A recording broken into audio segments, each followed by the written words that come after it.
Hi. This is the first chapter of my book, We Are Emmanuel, How Man Became God. It's called Source of the Creation Story. The book of Genesis presents an account of creation that many believe to be an accurate and literal description of the forming of the heaven and earth and all who dwell therein.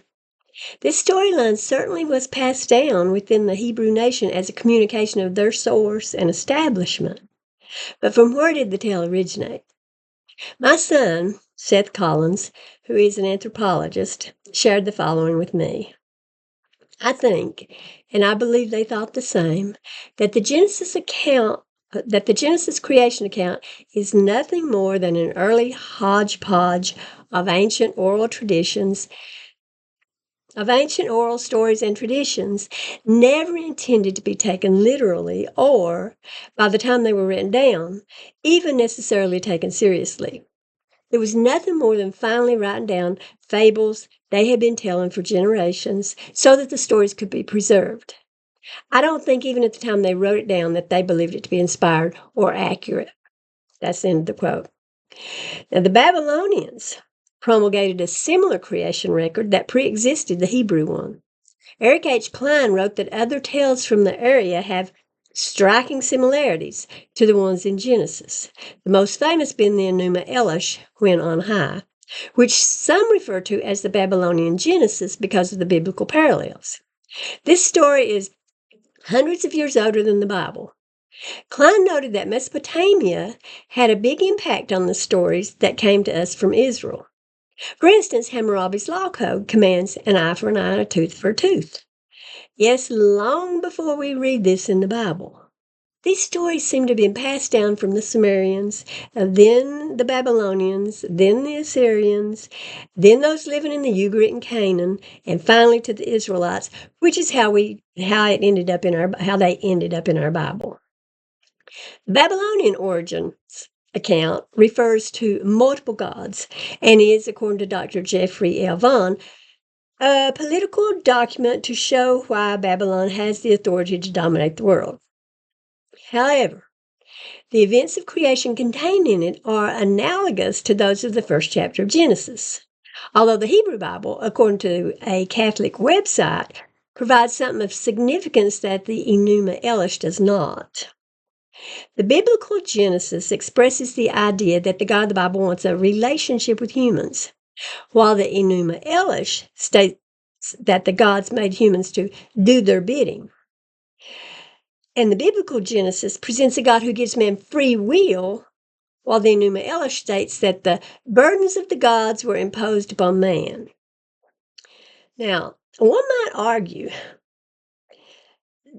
with all three of the above differences, since the words "let us make man" appear in Genesis 1:26 and other places.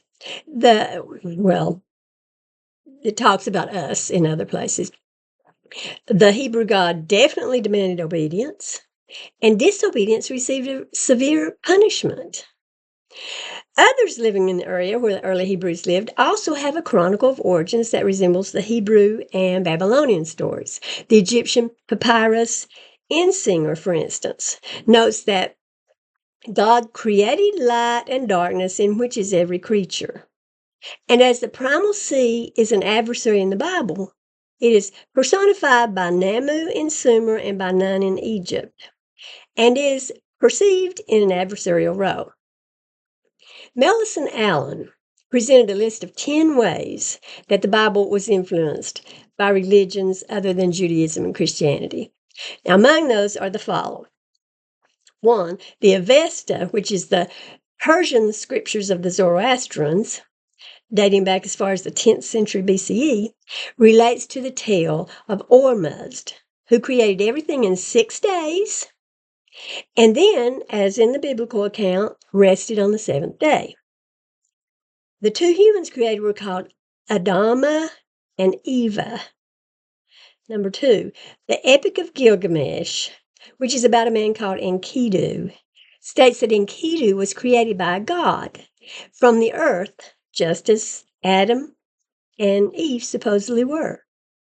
Enkidu resides with the animals in a paradise in a paradise until a woman, whose name was Shamhat, tempted him with food. He becomes aware that he's naked and must leave this paradise. Later, he runs into a snake that steals a plant of immortality from him. Number 3, around 1490 BCE, the Ten Commandments were supposedly handed to Moses on stone tablets, while around 2600 BCE, the Egyptian Book of the Dead, chapter 125, shares these commandments in the negative. And 4, the Zoroastrians are the ones who first believed in angels, and their art shows their prophet Zarathustra as being surrounded by the same halo of light in which Christian figures are often depicted. Now, we cannot, in an attempt to cling to strongly held beliefs, turn a blind eye and pretend the various creation legends do not relate to one another. As Dennis Bratcher observed, these documents are simply too similar for us to pretend there's no relationship among them. And the Sumerian story is older by several hundred years.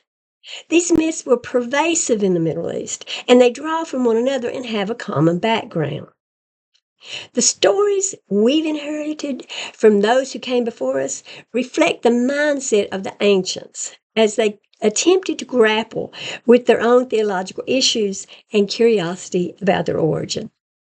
We will probably never have a clear answer as to who first began propagating these creation legends. However, we know that Israel's story was not written before the others mentioned. It's therefore not a literal count of the beginnings of the planet or the arrival of humans on the earth. As former nun Karen Armstrong stated in an interview with Steve Paulson, if you'd presented some of these literalistic readings of the Bible to people in the pre-modern age, they would have found it rather obtuse. They'd have found it incomprehensible that people really believe the first chapter of Genesis is an account of the origins of life. Thank you all. Bye.